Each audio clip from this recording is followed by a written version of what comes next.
For 25 years, the Falun Gong has grown every single day. Millions and upon millions of people have joined, and it continues to grow, notwithstanding a brutal 18-year-long campaign of extermination perpetrated by the communist regime.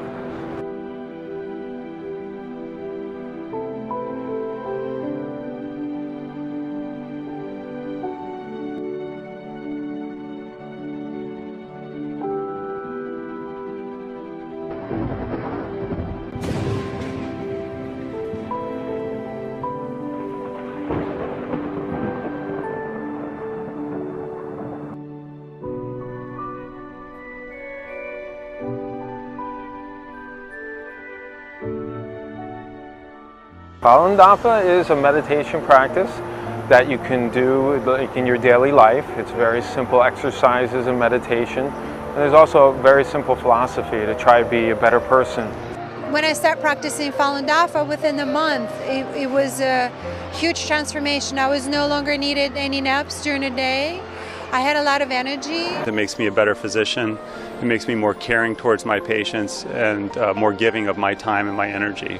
And also it makes me a better parent. It helps sometimes with my illnesses, and I'm very happy to be a practitioner. Making me a better person and making me more compassionate and more tolerant. I used to have severe pain on my left side of the body, on my shoulder, on my neck, and going down my leg. And immediately when I started practicing, I felt pleasant energy within those affected areas. It disappeared, yes. I'm very, very grateful for the practice, and my family is very grateful as well. The world needs Falun Dafa. The world needs truthfulness, compassion, forbearance. Just made the quality of my life so much better, brought so much more harmony to my life, and through following those three principles, it's actually a way to achieve better health and have more energy. You cannot be a human being without these three words: truthfulness, compassion, and forbearance. This is what the society, especially the Western society, needs. Je pense que Falun Dafa est bon, ça va vous apporter beaucoup de choses. Vous pouvez parler à cette méthode à votre famille. Cette méthode est gratuite. Vous pouvez regarder sur internet et apprenez les exercices et lire les livres. E adapté à vérité, compassion e tolerância. Falun Dafa trata-se de cultivo da mente, cultivo do corpo, e envolve princípios de verdade, compaixão e tolerância, que a gente acredita que são as características do universo. Cultivation, improving your morality and improving your health. That's why so many people are here. That's why so many people in China practiced Falun Gong before the persecution.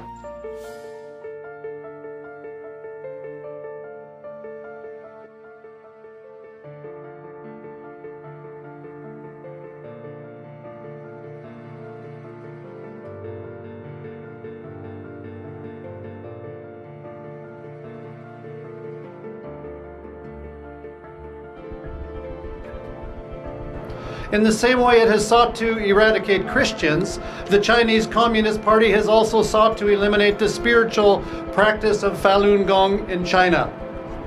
The Chinese government routinely uses extra-legal coercive measures, including propaganda, a program of enforced ideological conversion and re-education, arbitrary arrests, forced labor, and physical torture. And since 2006, we've been hearing of something so evil, it's difficult to imagine. the systematic execution and harvesting of organs from Chinese Falun Gong practitioners. It is estimated that tens of thousands of Falun Gong prisoners have had their organs harvested. They're all wonderfully sweet, kind people without a vicious bone in their body, and they have nothing but goodwill for people, and yet they're treated this way. It's a bit like the way the Christians were treated by the Roman Empire. The people were believed in helping others and kindness and so on. And these monsters from Rome would come along and say, we're going to burn you at the stake, Nero, for example. And they would light Christians, they would light them with fire. And well, the parallels are rather striking, similar.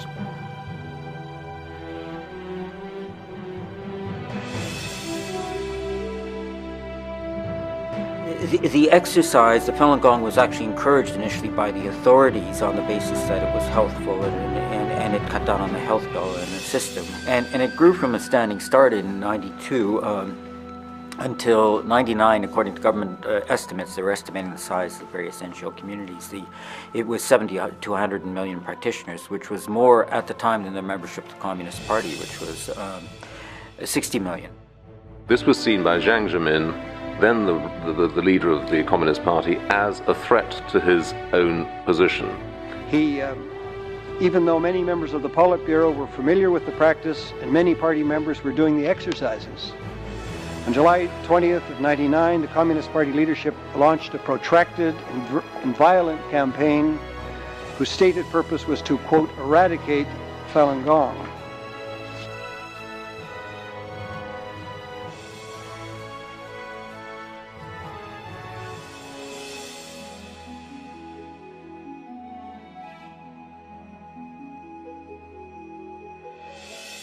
There's also, of course, the demonization and marginalization of the Falun Gong. I mean, although this demonization was not, the awful things that were said and believed about the Falun Gong were not the reason for the banning. They became an ex post facto justification for the repression. And so the Falun Gong people said it was an evil cult, that they killed themselves, they killed others. I put it down to the skill of the Chinese government in demonizing the practitioners of Falun Gong within China, so that they're, as I understand, can be ostracized or considered to be bad citizens, bad people, and so you shouldn't believe anything they say. But they've also sold that to people who should be able to take a far more critical stance, who haven't been subject to years of Chinese brainwashing. There's no evidence that Falun Gong is a cult of any sort. There's no evidence of anything other than a deep desire to be left alone to practice their spiritual beliefs in peace and to not be locked up and murdered. Now, I've met, as I said, hundreds of members of Falun Gong. It is not a sect, it is not a cult, there is no money involved, there is no brainwashing. All the normal characteristics of a cult simply don't exist. We've actually had a case in the courts in Canada where it was ruled that Falun Gong is not a cult. And if you look at, as you said, all the indicia of cults, it is not one. And it's simply a part of this demonization that goes on. It's an easy term to throw out. David and I have met Falun Gong practitioners in probably 50 countries. Or even more, maybe. Okay. All walks of life, all ages, all backgrounds, all education. I've found them to be a wonderful group of people. Yeah, I mean, I wouldn't disagree with any of that.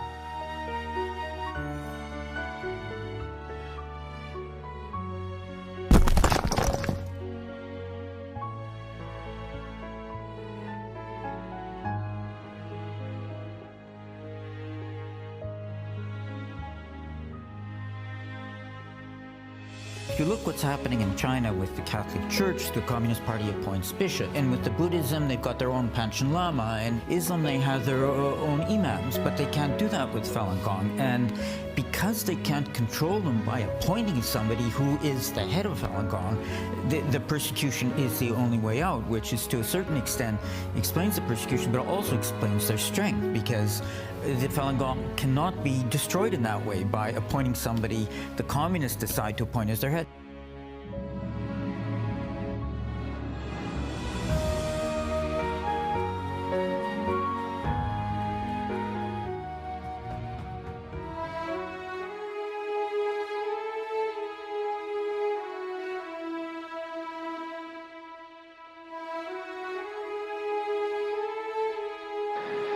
And I should stress that from the start, Falun Gong practitioners had no desire to become involved in politics and never intended to challenge the Communist Party.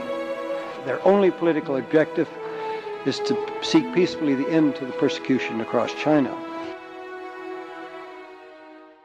The Falun Gong, all of you, have responded to that brutal campaign, not through violence, but through education, through awareness, by shining a light on these egregious human rights abuses, and by promoting the principles of tolerance, compassion, and benevolence.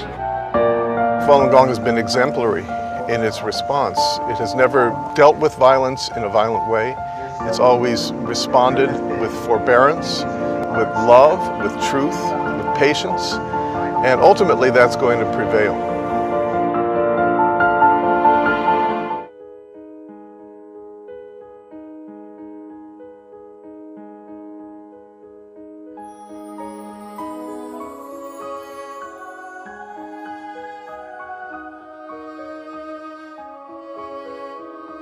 And it's so beautiful, it feels so spiritually warm and loving. I love it. I wish I would practice it. We're really looking forward to learning more about Falun Dafa.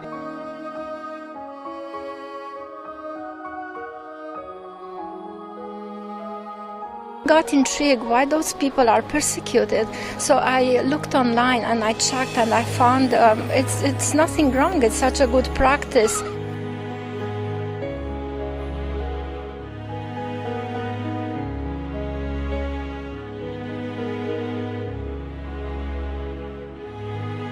It's my job to speak up and say that Falun Dafa is good. I want to say thank you for bringing the Falun Dafa to Canada. I want you to know that I personally and the Green Party of Canada stand with you in solidarity. We support your rights to practice your traditional beliefs, to practice Falun Dafa, to practice Falun Gong as a peaceful expression of a belief system that is no threat to anyone. The killing of Falun Gong practitioners. This is where Falun Gong developed in China in the 1990s.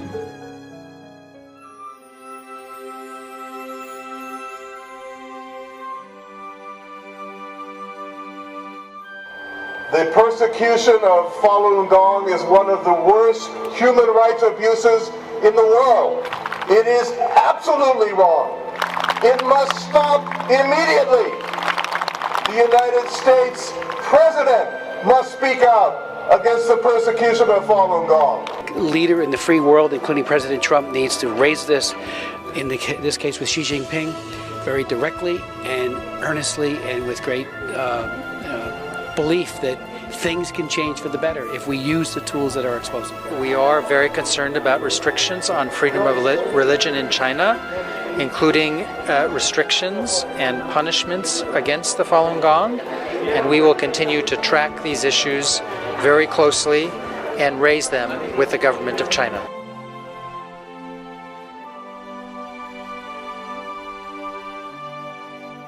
We're a nation of believers. We will not allow people of faith to be targeted, bullied, or silenced anymore.